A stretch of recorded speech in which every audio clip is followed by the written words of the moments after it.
Guys, yesterday, on a serious note, all hell broke loose in Mandeville. It's all over the news, it's all over TikTok, all over social media, where there was a shootout because it's alleged that this guy who was deported to Jamaica, it's alleged that he was in the army, in the U.S. Army, and he has been deported for, I don't know what reason he was deported, and hence he got into a scuffle with somebody, a scuffle, whatever you call it, with a vendor, an egg vendor, somebody who sold eggs. And apparently the price that the egg was being sold for, he did not have the money, so he had $200 less. So the guy must have said no, and then they had an argument, and the guy called him a deportee, and that was enough for him to shoot up the guy. The police were very persistent in trying to get this individual to surrender. However, all those efforts failed. The building was subsequently breached, and the police, these joint efforts between the JCF and our counterparts of the military, led to them entering the building, conducting the search, and found the suspect injured. He was taken to the hospital, and we learned that he eventually succumbed to his injuries. A multi-caliber omni-hybrid rifle capable of firing all different sorts of ammunition was recovered, as also one Beretta pistol with an extended magazine. We are still counting, but so far over 400 I should say, over 450 assorted rounds were taken from the premises. So this guy's a deportee, sent back to Jamaica. He was served in the U.S. Army. I don't even know if this guy was born in Jamaica, guys. And my question is, who is agreeing? Who is in charge? Who is agreeing with the U.S. government to send back to Jamaica people like those? Sick people who, when they were not sick, they served the U.S. government, they served in the country, as, whether army, whether they're doctors. Let me close this storm door because I'm outside and, I don't want any bird to fly inside, because we do have a lot of birds. Yeah, so who agrees to take these people in the country when these people, some of them, they were not even born in the country? They don't know Jamaica, they don't know us, and they're sent back. They could have done some misdemeanor, maybe charges. They lock them up and then they deport them to Jamaica, maybe because they are of Jamaican parentage or Jamaican background. I don't know. But I can recall when England wanted Jamaica, gave Jamaica some money to build a prison in Jamaica to host whoever they want to deport to Jamaica. And it was the Jamaican people that rise up and says no, because the government at the time wanted to take the money. Nowadays, I'm afraid to call anybody's name because people are going to come at me and say that I don't know what I'm talking about.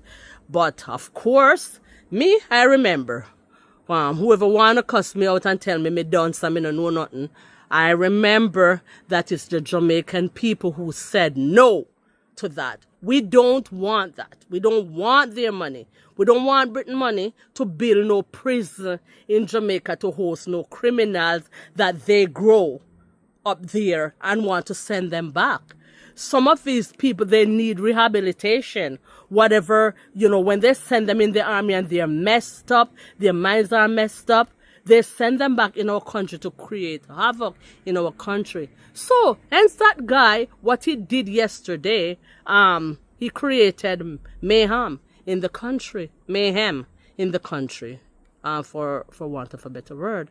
Yes, and I was watching the news where the police officer, he was, basically saying that, man, it was an ordeal because it started out like the person that he shot was driving himself to the hospital.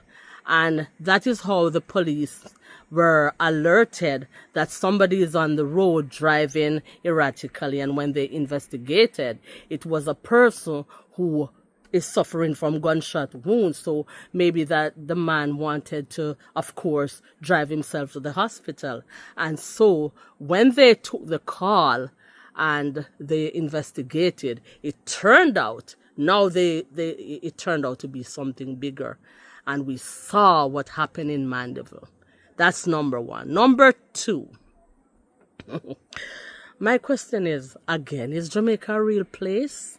So, if you look on social media, on TikTok, and if you see how Jamaican people are taking this, I say Jamaican people because they're Jamaican people and they're on social media. The way they're taking this is like it was a movie. Like it's funny. Like, it's another day at the office. Guys, what are we thinking? How did Jamaican people, how did our minds get to this point where we think something like this could be funny? Even even songs, like heroic songs were being sung, bigging up Brown Man. He is a hero. Come on, guys.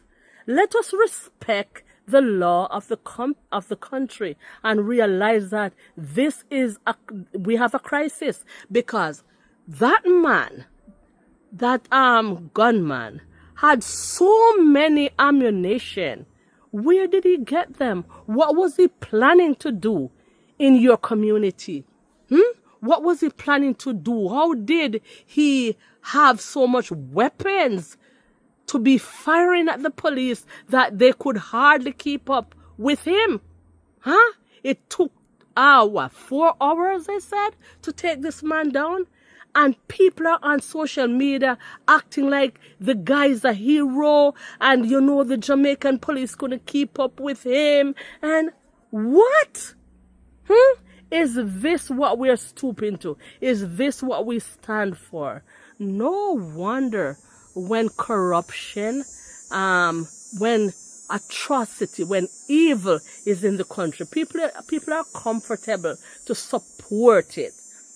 Because, hey, this is Jamaica and you guys, you're in foreign and you don't have any reason to talk. You don't have any right to talk.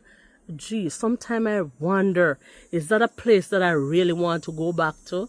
No disrespect to my Jamaican fellow people who are here, who want to go back. We want to go back and establish, we are established here. We want to go back and live in our country. It's our country. And people don't want us to talk about these things. My God, it is so sad. When these people, when America were recruiting, or England were recruiting these people to work for them, it was no problem. It was no problem. But when you work in the army, in combat, and, any one of us could be our son, could be our brother, our uncle, and they get sick.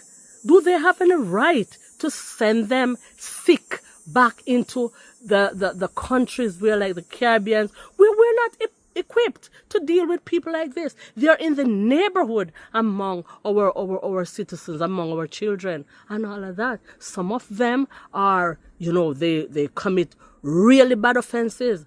They rape, they're brutally raped people, all kind of things, and they're being sent back when they serve their prison term. They're being sent back to Jamaica. People who don't even know Jamaica, they don't know how to survive in Jamaica. Jamaica is not equipped to look after those people. We really like that? We really want that to happen? Is that really funny? Think about that, guys. I don't know, man. But It pains my heart, and I don't know about you. So guys, thank you for listening, and I hope we take notice. I hope we stand up against these things. Stand up against any government who is allowing these things to happen, allowing America, England, and those countries to send back people who work for them, and when they get sick or when they commit crime, you just ship them back to the country of their origin, whether they're born here or born there or born to Jamaican or Caribbean parents. That is wrong. Lots of countries said no. Lots of countries stood up against it and say no. Why can't Jamaica say no to something like that? Let's talk about it. Thank you so much for watching, and peace out. Bye.